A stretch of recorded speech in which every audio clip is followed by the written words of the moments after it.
पिछले बार आपका टिकट नहीं मिला था, मनीष जी को मिला था और जो निर्दलीय प्रत्याशी हैं राकेश दौलताबाद उन्होंने जीत हासिल की थी। उनकी पत्नी चुनाव लड़ रही हैं।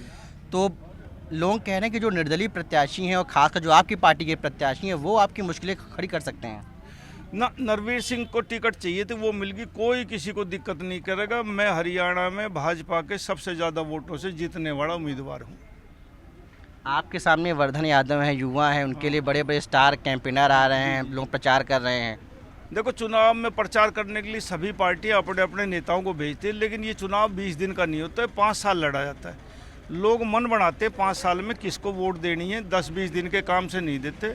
लोगों का मन है कि नरवीर सिंह ने पिछले 5 सालों में अपने राज्य में खूब काम किए और अब लोगों की ये इच्छा है कि भाई हमारे इलाके के रुके हुए काम फिर शुरू होंगे, इसलिए ये लोग नरवीर सिंह को और भाजपा को वोट दे रहे हैं।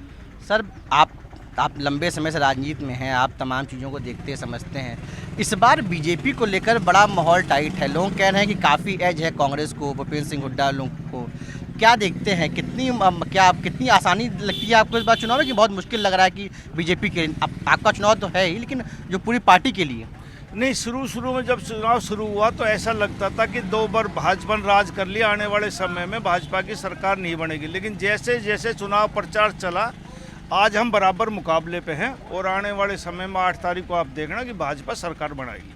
लेकिन कांग्रेस के लोग, खासकर भूपेंद्र सिंह हुड्डा लोग कह रहे हैं कि लोकसभा चुनाव में बीजेपी की जो स्थिति हुई आधी साफ हो गई, विधानसभा चुनाव में पूरी साफ हो जाएगी और पूरी तरीके से कांग्रेस की लहर एंटी इनकम्बेंसी बहुत ज़्यादा है। देखो, जो अपोजिशन की पार्टी होती है वो सब अपनी बात कहते हैं, उनका अधिकार भी, और यदि वो ये ना कहेंगे हमारी सरकार नहीं बन रही तो कौन वोट देगा।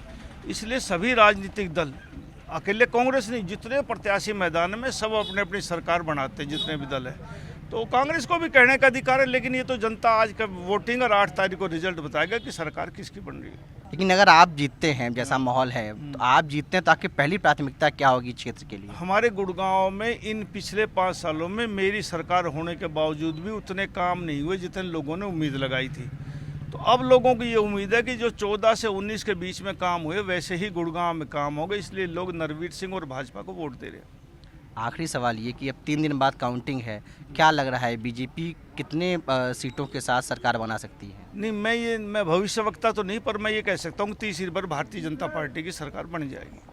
ठीक है, तो ये थे हमारे साथ बीजेपी के वरिष्ठ नेता और बादशाहपुर से बीजेपी के प्रत्याशी नरवीर सिंह जी।